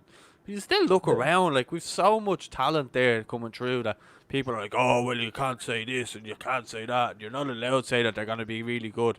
But there's absolutely no problem with being excited about a player's potential. Like, I get the Troy Parrott stuff's it's a bit too much, like in terms of the hype. When someone like Connolly, who's gone and scored in the Premier League and probably will get more opportunity first time around than Troy. Adam Eda's probably ahead of him in the pecking order as well. Afolabi was doing well at Dunfermline and could well go on to do things with Celtic next season, and he'd be looking to get into this starting lineup. But if he has a good pre-season, you could be looking at him maybe starting for Celtic, depending on what happens with Edward. They're crying out for a sub striker. Like they signed that fella Klamala. They got is it Bayo? They've got Lee Griffiths, who's in and out of the team for obvious reasons. Look, he's had his problems kind of physically and mentally, and it's done great to come back. But like they're crying out for, if not a second choice, and a third choice striker. You know. Well, Afolabi has said that Lee Griffiths has been amazing for him. Like he's really good. He comes over and gives him tips and advice after a reserve game because Griffiths would head down and watch the games and would give him advice. And then I think Lee will probably have to go out alone again at right back. I think there's too many right backs ahead of him at the moment for him to get his chance. I think he probably I think maybe a better division or better because he's playing with what's it, Partick Thistle. And I think he'd probably benefit from playing at a higher level internationally. I think. Is he playing right back for Partick Thistle? I know he can play centre half as well. He played there underage for Ireland. Is he playing there? Where is he playing for? Or do you know? I think he's playing right back, but it's good to hear. Not 100%. But he was very good when he came on, or when he played for Ireland. Was it against New Zealand? He got the game, and he was looking good going forward in the right back position. Set up the goal for Callum Robinson as well. But he. And I mean, sorry, go on. But there's him, and then. You look at midfield, there's Malumbi, there's Knight, there's what's his name? Dara O'Shea. He's not midfield, but he's doing well. Even Conor Rowan and these sort of lads coming through as well. But he's doing well at Blackpool. He was scoring screamers. So there's so many of our players that are doing well in the championship and stuff like that, and long may it continue. But these will be players, I think, for many years. If they have a decent career in the championship or moving up to the Premier League quite young, happy days. And hopefully they start getting more opportunities, because I know with the Premier League, I prefer seeing our players coming up with teams. Like you look at Egan and you look at Stevens, they come up with Sheffield United and they got to show their real quality in the Premier League. Yeah. Whereas if they were with, I don't know, a West Ham or someone like that, okay, it's the likelihood as a foreigner would come in. Now I say a foreigner, I mean like an Argentinian or Brazilian or something like that would come in and maybe take their place. So they're fighting with them straight away. Whereas with a championship club and they go up, they're able to go up with them and then make their name with that club. So I think that's a benefit for us as well, having these young lads in. Dara O'Shea could benefit from that next season if he goes up with West Brom. You can see the same with Preston as well. I'd say would be another example of that with Irish players. You know, they were knocking on the playoff door, and you'd like to think that they might have the similar situation at there. Obviously, I've got my own personal interest with Cork City, two former lads there. But does poor Cork by any chance? Hey, you gotta give me some. Well, you have to cheer on Cork now, Paul, because Olowu. Apparently, Arteta wants to look at Olowu, which I mean, with respect, I suppose I'm surprised slightly after he's gone on loan to Cork City rather than a championship club or anything like that. But talk is that Arteta wants to look at the young lads like Olowu in pre-season. I think he was training with the first team squad under Emery, and Arteta heard good things. I think Arteta just wants to make his own stamp on it, and obviously, clearly he's done well for you, even though he's probably aren't as strong as you should be. But I mean, he's obviously just trying to put his own stamp on it. I mean, Emery was a bit of a disaster, so trying to get that out of the system. And I think I regret saying Wenger out when I did, to be honest. I mean, he'd probably be gone by now, to be fair. Exactly. Either way, but exactly. Just a bit on this Wolfsburg game here, or Wolfsburg Dortmund game. They're really Dortmund are not looking as comfortable as they were in the first half. I think we said at halftime Wolfsburg are going to have to kind of have a look at themselves, see where they go for it. And you mentioned Paul about the fans not being here, would they be able to? And they really have. Dortmund, like I said, not looking comfortable at all. Wolfsburg really knocking on the door, and I would not be surprised to see a goal going. Would have been perfect timing there, wouldn't it? Oh, Guerrero, okay, close. Sorry, that would have been terrible timing. But like I said, though, Dortmund's still threatening on that counter attack. Being penned back will mean they're not using as much energy. I know they'll be chasing the ball and stuff, but there could be a good chance for a counter attack here going into the last 20 minutes. Chris Kamara over at the Borussia Stadium. What's going on over there between Mönchengladbach and Leverkusen? It's kind of died down a little bit the last few minutes. Leverkusen kind of holding on to the ball, keeping possession. Gladbach trying to play on the break with the pace they have up top. They're in now. Plie's in. Hold on. Shoot.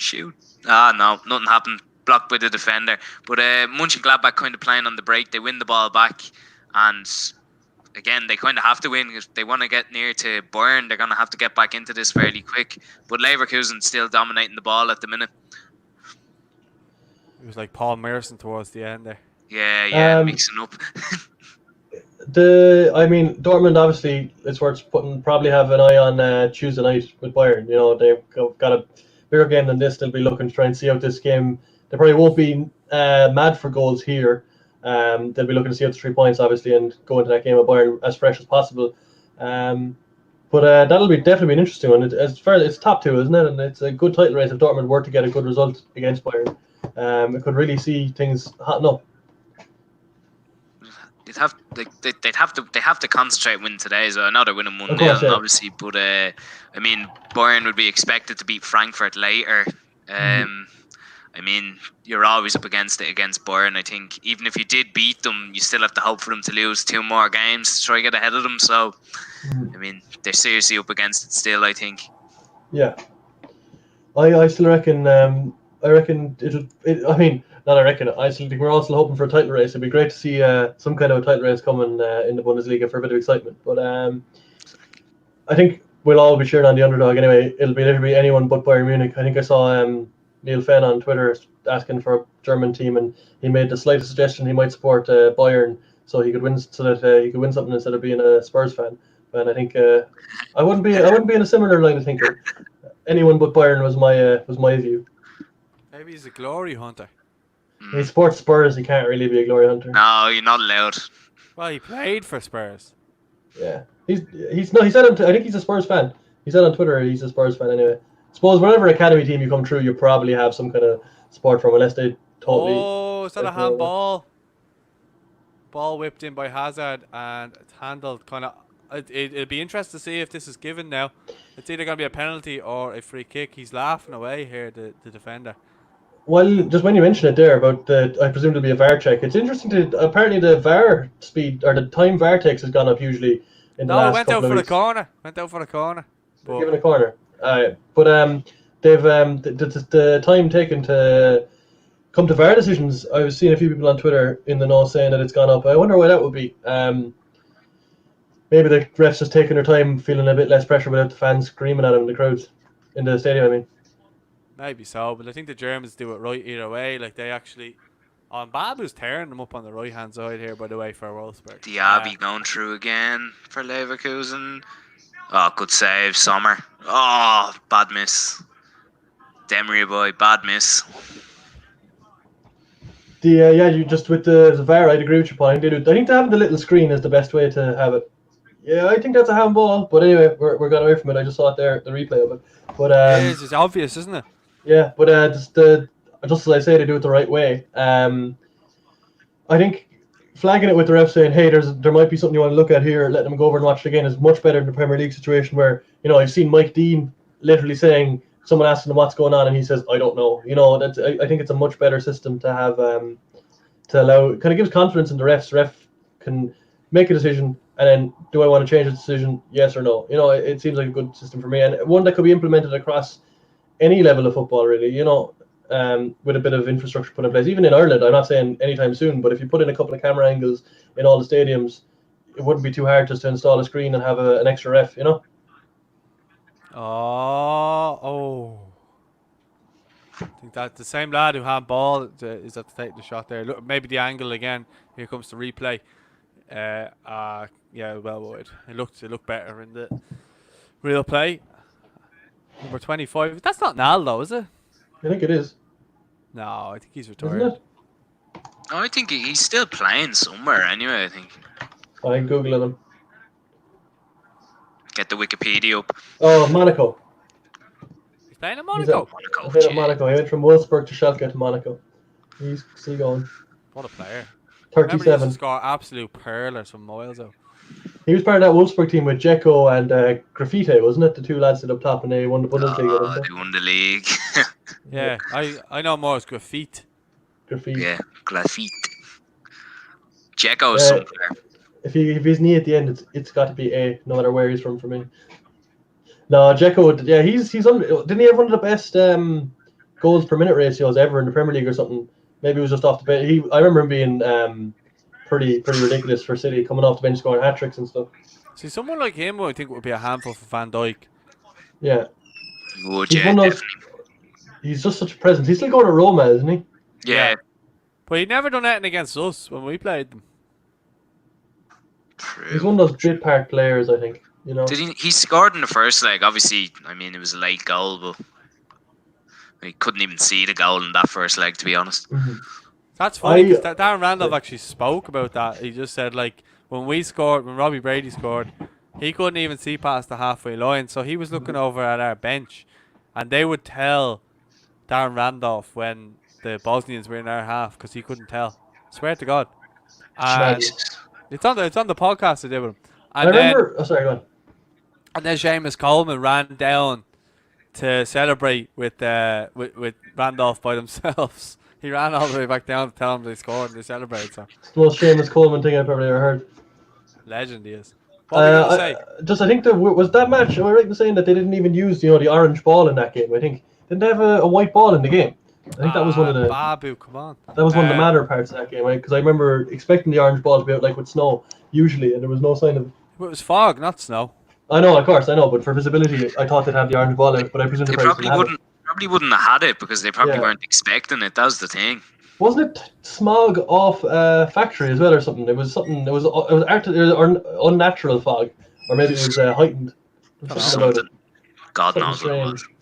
Something in Bosnia anyway. What I was going to say was the second leg. I was up at the Bosnia playoff in Dublin, and they really did not fancy the atmosphere. That's one thing I remember taking away is there are certain countries that seem to come to the Aviva and really not fancy. I think Denmark had it to an extent in that more recent game, obviously not in the playoff. The more recent game, it seemed to get to them a little bit more. The Welsh didn't mind it at all. The Scottish didn't mind, but even the Germans did not like it. 2-0. They were over. Dortmund. Are you doing the talk through? Because I haven't seen it yet. It's like a minute behind. I get excited So for that goal. Sancho's goes on. He's running direct. Switches it out to Hakimi and he buries it. So, Two fullbacks or two wingbacks getting the goals. Sean just kind of. I think Hargreaves said it at half time about how unpredictable Dortmund were. Just lads popping up all over. That's danger, like. We saw for the first goal. Obviously, I haven't seen the second one yet, but for the first goal, at least, all the danger was coming down that right-hand side. It was Hakimi and Hazard, and they were just linking up this little interplay, and it was squared across into an absolute ocean of space for the other. Like wing-back to wing-back was where the play was coming from. I've seen the goal now. It was the same again, just attacking the numbers, and Wolfsburg didn't know what to do. He had it on a Sancho had it on a play. We said that they were going to have Wolfsburg were going to come onto them and it would suit Dortmund for a counter-attack, and I thought maybe they wouldn't be as effective trying to conserve energy, but now they can afford just to totally see out these last 10 minutes and go into the Bayern game hopefully with a little bit more on their legs. I think that as well. I was actually trying to.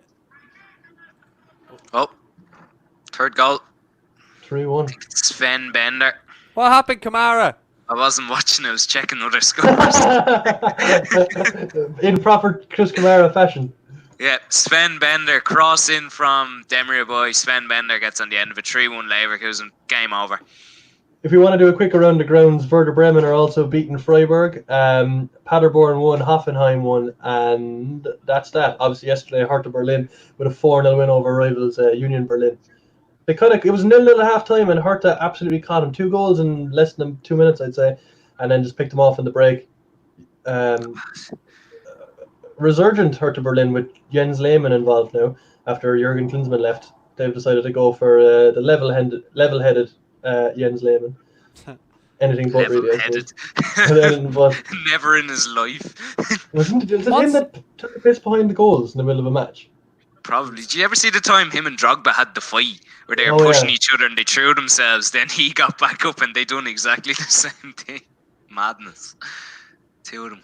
So I'm just watching that goal. Doesn't Jadon Sancho have some unbelievable record in terms of assists this season? He's obviously. I think so. I think it's chances created, key passes, all those stats. He's I don't understand exactly what those mean. I think chances created is is one that leads to a clear-cut chance, and key passes is one that should. There's some. I'm not sure that looks exactly what they nasty. covered, but no.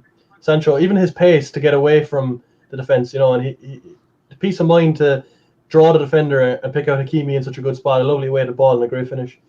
The ref's watching something here on the VAR. It's a bad tackle on one of the Dortmund players, and he's watching it on the screen there, and he's consulting with the guys in the that are in the monitor room basically. So I'm interested to see what comes of this now. Just still on Hakimi's finish. It actually looked accidental. It didn't look that bad. I think I'm coming onto it here. Down. He's coming onto it now. The ref's coming over. He's going to make a decision now. Just waiting on him. We have a quick question here from Bender's goal actually went in off his shoulder. Looks very awkward. It actually probably wasn't going to score if he hit it with his head. It went in off his shoulder. Red card for Schläger, is it? Yeah. Xavier Schläger. It was a Wolfsburg red card, is it? Yeah, Wolfsburg red card. Honestly, from the angle, it didn't actually look as bad. Oh! Didn't actually. I don't know. I don't think it's intentional, but he catches him very high on the ankle. Yeah, but it doesn't look intentional. It just looks like the ball kind of got away. I think the players are pleading with the ref going, come on. Like. He's sent off anyway. So Wolfsburg are down to 10 men now, and it's 2-0. So I'd say that's game over now. Probably there's about 8 minutes left to play, and Dortmund are bringing on 2 subs. It's a strange angle that they're using for this. It's very far. Oh, this is the right angle. They're showing it from one side. I think it's out of control. I think is probably what they'll give the red card for. Is what they've given it. It's harsh though. Yellow card, I'd give. Gladbach just had a chance to get back in it there. Great chance for Plie, header, put it wide, should have buried it. Great cross in from Stindl, I think it was, and just unbelievable miss. Still 3-1. Interestingly, I was just looking at the table there. Leverkusen are going to go above Leipzig and Gladbach if they hold out here. Yeah, Paul, I'd say I don't think intention is in the rule, but I think you're right in saying obviously it's not intentional. But I think the ref's probably going, look, it's a high leg in a challenge like that, and it's out of control. I can see why he's given the red. I do agree with you. It's probably a harsh one, but I don't think he can have too many complaints when he's going in with his. At the end of the day, it just studs up on the back of a leg, and it's pretty high. It could be a leg breaker if your man's foot's planted. Well, it's not Schläger, it's Klaus, number 11. Sorry, I thought it was Xavier Schläger in the midfield. We have a question here from Shamrock Rovers Fan TV asking, is Jason Knight ready to play for Ireland under Kenny? We've covered this so many times. I suppose the question is answered by the fact he's played such a high level at Derby. I think it is. Yeah, I think all these players are absolutely ready for some bit of a go, but at the end of the day, Kenny will know best. The thing is, he wasn't actually a regular under Kenny that much. Connor Coventry started ahead of him all the time. So he's more of an attacking midfielder, is he, or at least a attack-minded midfielder than a sitter, which is something that could be useful to us. But yeah, but Wayne Rooney says he just brings so much energy to the team and stuff like that. So if Wayne Rooney's saying, I imagine he could play a great ball over the top here. Will he do it with it? No. Guerrero's come off for Schmelzer as well. Another one of those Dortmund players that seems to have been around for about 20 years this stage. But him and Piszczek, yeah. Yeah, it's strange because I think again last week, whatever stream I was watching the Dortmund game on, I can't remember. I think it was Hargreaves might have said it actually, that Schmelzer and Piszczek are actually kind of unfortunate. They're still at such a high level, but as they're getting on, they don't really suit this dynamic system. But that at the same time, it's great that they have the option to bring on two. While in their day they were really attacking fullbacks, now they're two defensive-minded fullbacks to just see out a game. It's a great option for them. It's like Baines and Coleman, really. Piszczek is a cracking player. Maybe Schmelzer not as much as him, but Piszczek was always a cracking player for them. Was Piszczek got a goal against Ireland in Dublin, wasn't it? Put it past Shea Given. Am I right in saying? For Poland. Yeah, when? I think Piszczek. Maybe I'm totally wrong, but I feel like was it in the campaign, the 2014 World Cup campaign? No, we didn't have them in that. We had them the one after. Your man, some lad called Peshko scored. I think he used to play for Wolves or something. Shane Long scored an equaliser in one of those games in 2014. It was the game where McLean nearly broke Millick's ankle with that unbelievable tackle. It was great tackle. Just nearly cleared his ankle out of it. Yeah. Someone has a question there. What's your prediction for Dortmund versus Bayern, Chris Kamara? I'm going to go draw. I think Bayern would be happy with a draw. Obviously, it depends how they do today as well. Dortmund are playing well at the minute, but I do think a draw would suit Bayern. Uh, Dortmund are gonna have to go for it, but I think Bayern. I'd say 1-1, 1-1. Senor Keane? I, with my Dortmund hat on, will say with it being in Dortmund, I'm going to go 2-1 Dortmund. Oh, great tackle, Schmelzer. Not sure Smelter started, or did he only come on? Yeah, he came on for Guerrero. I'm going to say with the prediction, I haven't seen Bayern yet. I'm looking at the live table there. Leverkusen are going to go third, like you said, Paul, if it stays the way it is. And Wolfsburg are just going to stay in sixth. But no, I'd like to see. I haven't seen Bayern since quarantines started, so I haven't seen what they've been like. So it'll be interesting to see kind of what they are like. Mm-hmm. Oh, nothing happened there. I thought there was going to be a chance. So yeah, but I'd like to see Dortmund win to make the title race somewhat interesting, as you mentioned earlier. Yeah, I think your answer, Keane?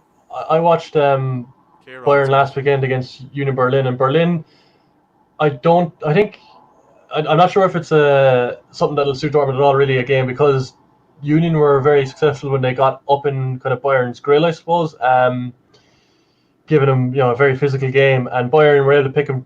They opened scoring through a penalty, probably unfortunate. Sabatic tried to clear a ball and absolutely booted. I think it was Lewandowski just up the hole, cleared him out of it like that bitten father's head. Genuinely, it was pretty unfortunate. He had all eyes for the ball. Player just got in front of him and he just absolutely kicked him up the hole. But it was like I said, Bayern weren't that impressive really. Union Berlin were beaten 4-0 yesterday by Hertha. Bayern will have to take a step up. Probably we'll see. It'll be more telling in tomorrow's game, isn't it? How they get on, but it'll be an interesting one. Definitely one I'm going to catch. I think if Dortmund beat Bayern on Tuesday, if Bayern had to win their game this weekend and go into Dortmund, it'll be a 4-point gap. So, like you say, Paul, it could really open up a title race. It'd be class if it did, and I think Dortmund, as we spoke about earlier, you look around their team and they've just got so many good young players, and they're just so good attacking wise. Like they've have to bring on a couple of players there. They've Reina, Haaland. I think they're going to be a good side for the next coming years. And as long as they can hold on to them, really, I suppose. Yeah, it's holding on to them is the problem for them. They're even talking about Haaland leaving already, which is madness considering they only joined in January. I don't think Haaland should leave. He's had so many moves already in his career for a young man. I think he was supposed to be Molde with Salzburg's club. Salzburg. Went to Salzburg and then gone to Dortmund, obviously, and he'd only really started off like lightning at Salzburg, but he was only there 12 months, I think, was he? He got the end of one season, the start of this season, and he's gone to Dortmund in January.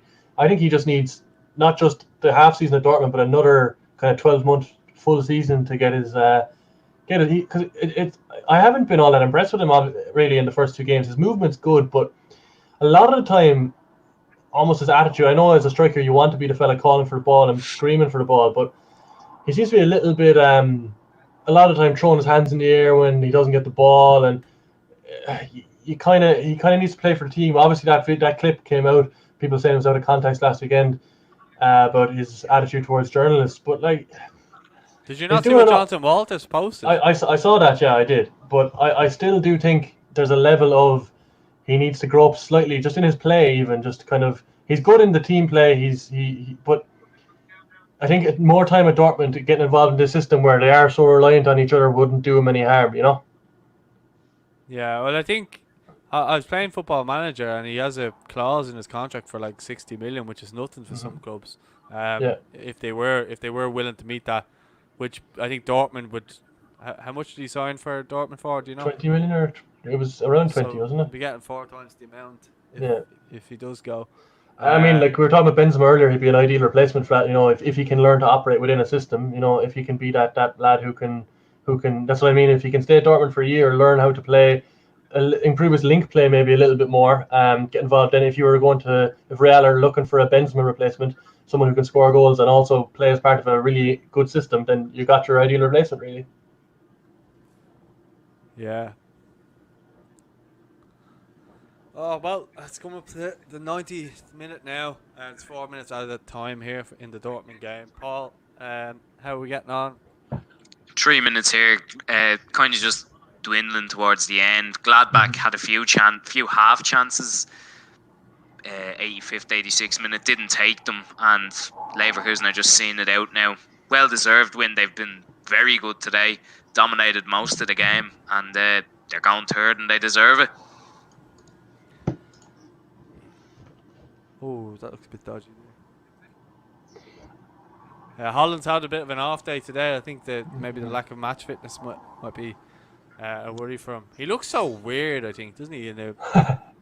Just, I'd say he's a bit mad.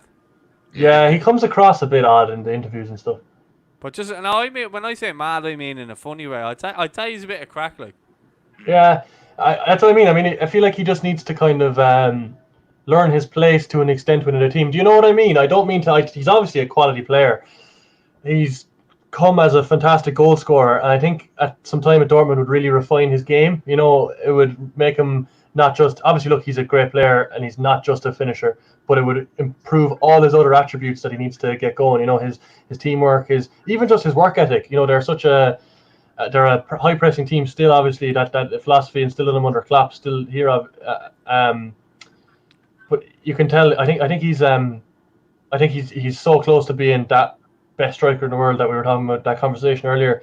Obviously, it's impossible to pick one out, but he's so close. He's just his physique. I was listening to Lars Sivertsen talking about him on a podcast, saying that he learned to play as a small striker. He didn't really have the physicality, and then all of a sudden he grew about a foot.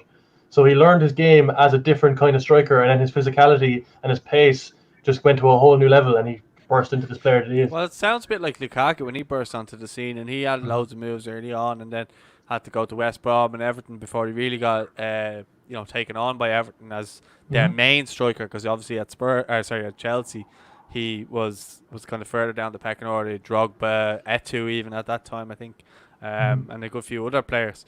So I think in many ways it's kind of like Lukaku. He has to go somewhere like a Dortmund who'll make him the main striker to learn his trade for a number of years before he does become good enough to go on.